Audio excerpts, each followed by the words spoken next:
Amor y cumbia. Rigo Tobar es considerado el padre del ritmo tropical por las aportaciones musicales que dejó como legado.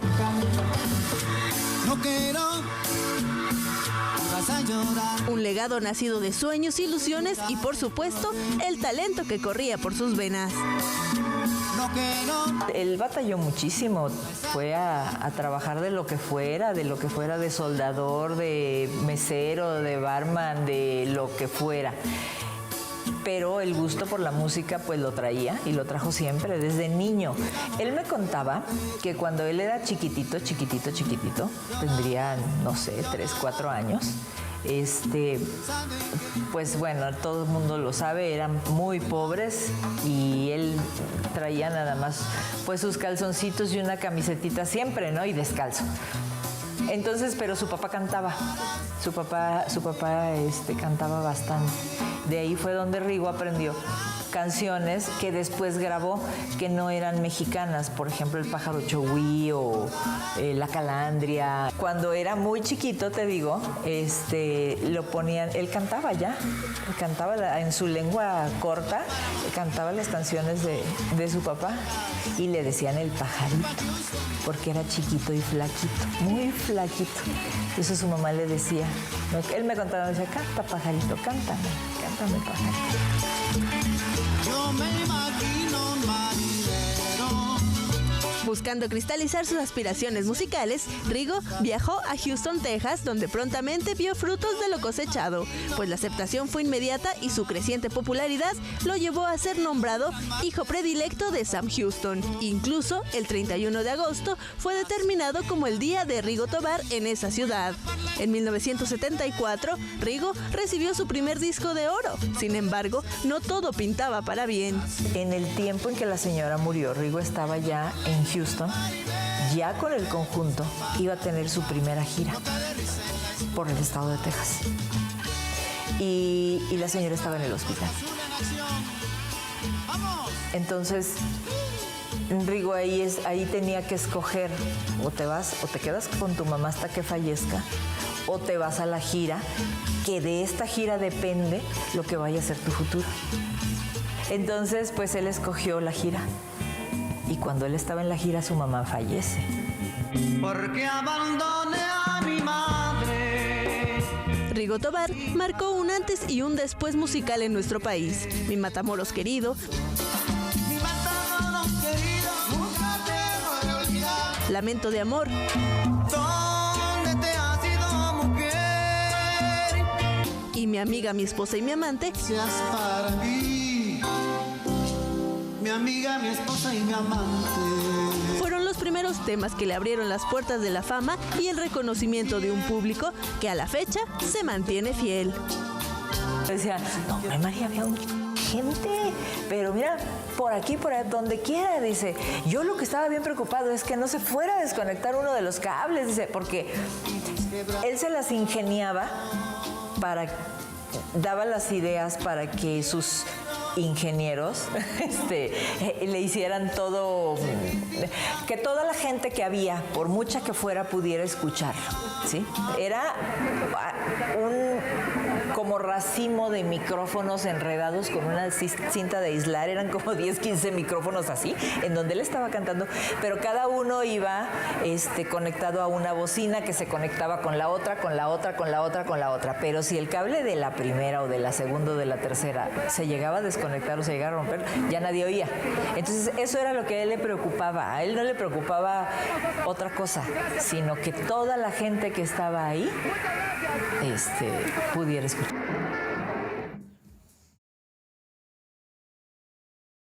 Muchos han desfilado por la historia de la música en nuestro país, pero pocos son los que pese al paso del tiempo han permanecido, incluso aún ya muertos. Tal es el caso de Rigoberto Tobar García, mejor conocido como Rigo Tobar, nacido en Matamoros, Tamaulipas el 29 de marzo de 1946, consagrado en México y amado en el mundo. Es un cariño tan grande el que le tienen a Rigo.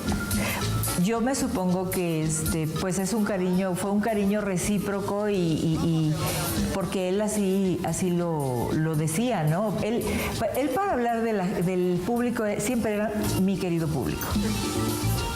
Y así se presentaba, querido público, buenas noches con ustedes, el conjunto Costa Azul, tal, ¿no? Y su servilleta, Rigo Tobar. O sea, él paraba lo que tuviera que hacer para atender a su público en donde fuera y como fuera y a la hora que fuera. Creo que entre más grande es mi público y entre más me quieren, moralmente siento la reciprocidad, ¿no? Y creo que moralmente también tengo la necesidad y obligación de corresponder a la gente. El cariño de su público, siempre incondicional, sobrepasó la parte profesional, haciéndolo acreedor a una fama de ser coqueto en exceso. Algo que a mí me encantó, me fascinó, es que Rigo era un caballero. No era alguien que se pasara de límite, alguien que se aprovechara, eso que dicen que tantas mujeres, yo la verdad lo pongo en duda porque Rigo no era mujeriego. A Rigo lo buscaban las mujeres.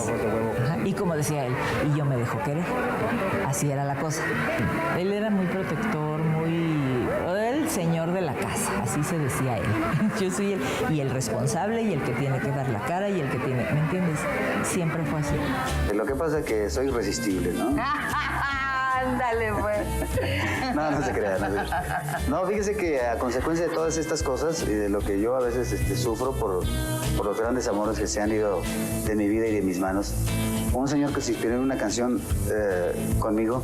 ¿Sí? Y se llama esta canción El Guapo. El Guapo. Sí. Dice: perdóname mi amor por ser tan guapo, simplemente es un regalo celestial. ¿Qué quieres? Las mujeres me persiguen, me han convertido en su objeto sexual. Perdóname mi amor por ser tan guapo. Rigo es una leyenda. Rigo vive en su música, con sus canciones. Rigo es amor. Rigo siempre terminaba los bailes y terminaba las grabaciones con una frase. Y siempre decía, que Dios les pague con un hijo cada aplauso que me brinde. De hecho, el año antepasado salió el billete de lotería, promovimos el billete de lotería de Rigo y viene esa frase ahí. Otro cariño como este.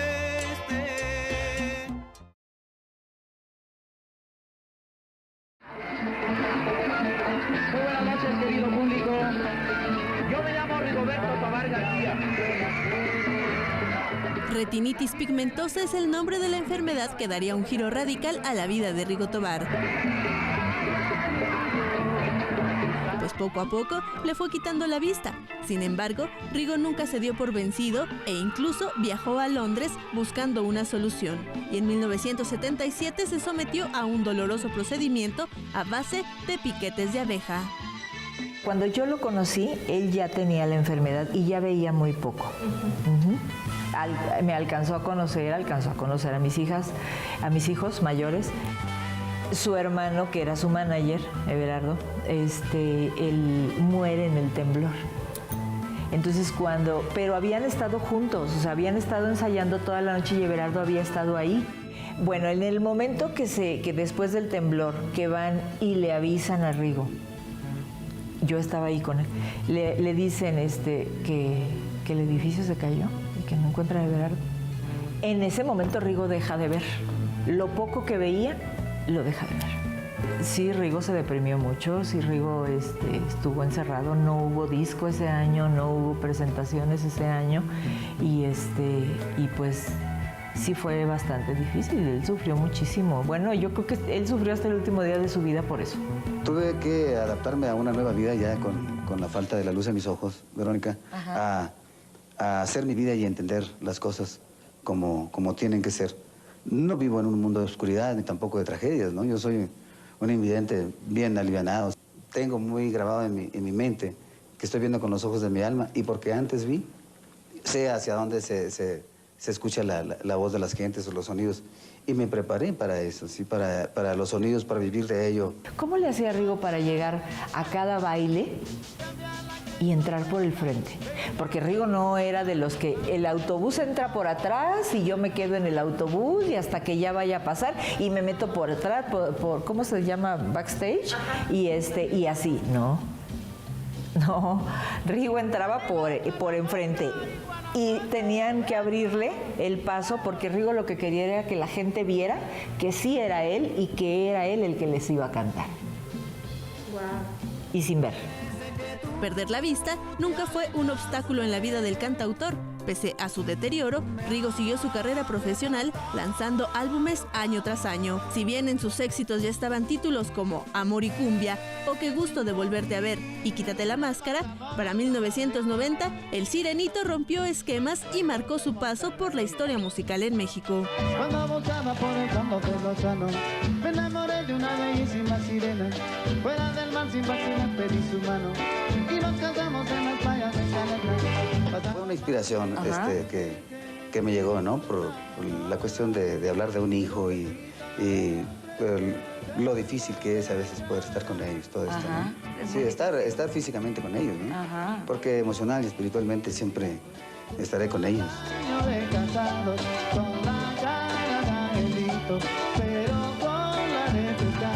El deterioro de su salud, aunado a la depresión que cargaba consigo desde la muerte de su madre y la trágica pérdida de su hermano, lo consumieron paulatinamente hasta orillarlo a su retiro profesional en 1995. 10 años más tarde, alejado del medio musical, Rigo falleció víctima de un paro cardiorrespiratorio tan solo 2 días antes de su cumpleaños número 59. Yo no me esperaba que se fuera a morir. ¿Me entiendes? Sí sabía que estaba enfermo, sí sabía que era necio y que no llevaba el tratamiento, y sí sabía que